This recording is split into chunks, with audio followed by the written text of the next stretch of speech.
Bonjour à tous, aujourd'hui on se retrouve dans une vidéo où je vais parler teint, puisqu'en fait je vous avais déjà présenté je pense ce produit, c'est la base High Glass de chez NYX, et en fait ils ont toute une collection de produits High Glass comme ça, pour avoir un teint skin glass, donc un teint un peu voilà, parfait, glowy, tiens, assez brillant, assez glacé, qui reflète la lumière, etc.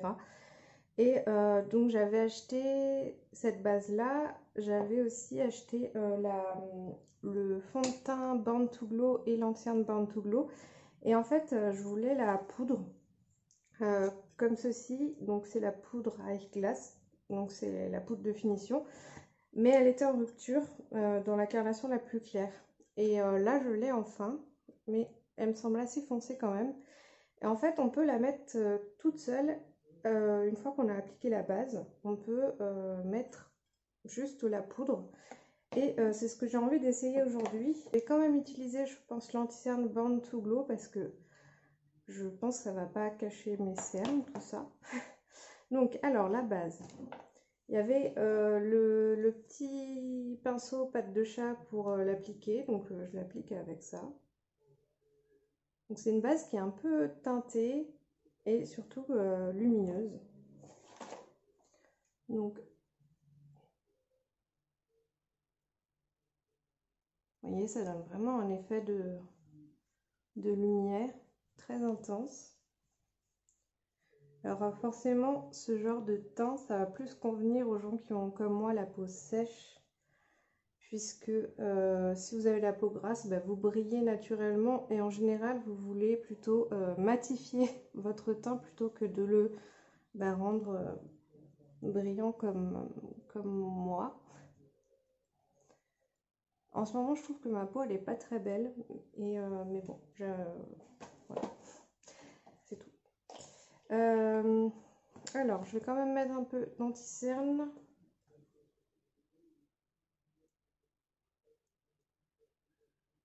Je vais essayer de pas trop en mettre.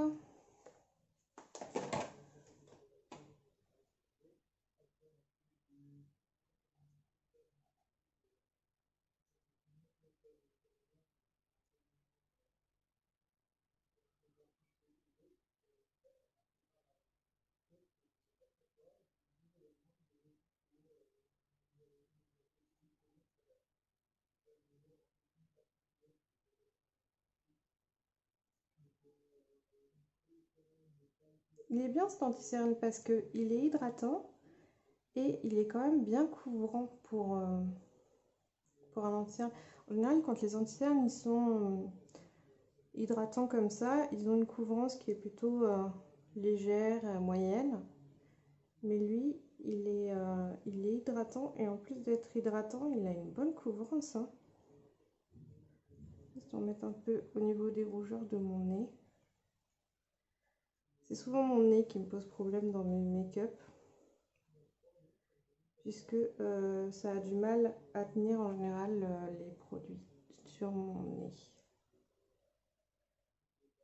Bon bah là du coup ça me fait un peu bizarre, j'ai un peu des taches blanches parce que bah, forcément j'ai ma ring light qui est à fond.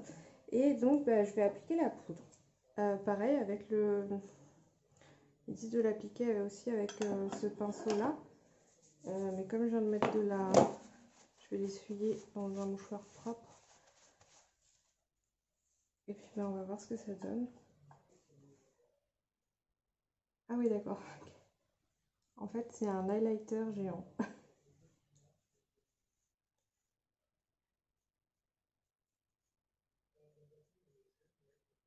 C'est pas qu'il fallait que j'en mette autant en fait.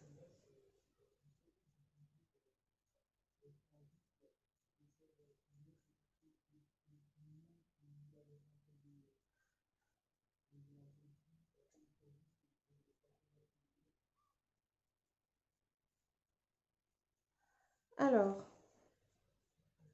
je pense que pour l'été, ce genre de teint c'est canon. Certainement pas en hiver. Alors, comment dire?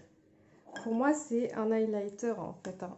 parce que vous voyez, je suis très très lumineuse. Mais écoutez, moi j'aime bien ce genre de teint très lumineux comme ça. Ça me gêne pas du tout.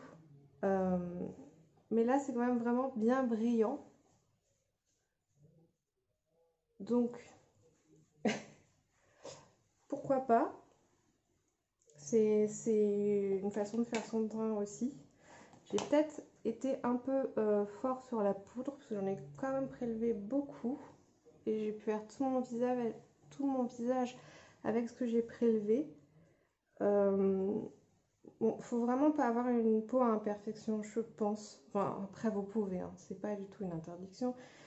C'est juste que ça va avoir tendance à faire ressortir les imperfections, puisque quand on met de la lumière dessus, ben, ça focalise sur toutes les irrégularités de la peau.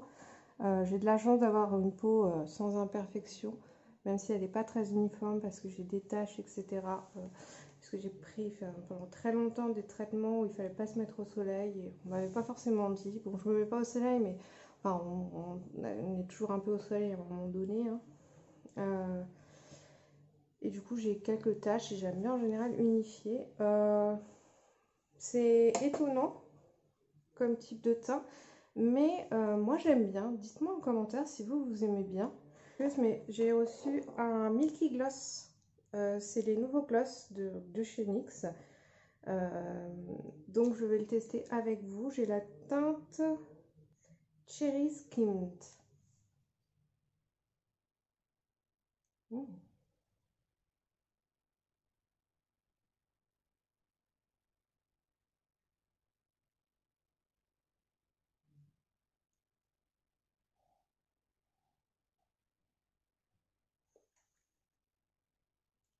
De toute façon, les produits lèvres en général chez NYX, c'est dur de les rater. Ils sont vraiment bons là-dedans.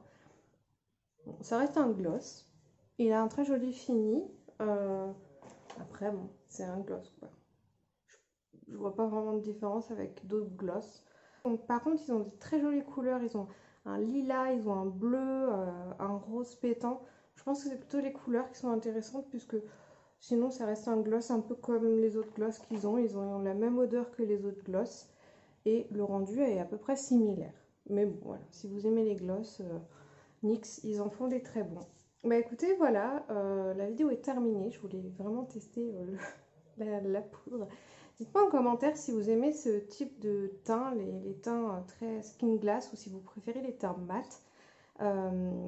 Et puis n'hésitez pas aussi donc à vous abonner, à mettre un petit pouce si la vidéo vous a plu. Et je vous dis à très bientôt dans une prochaine vidéo. Bye bye!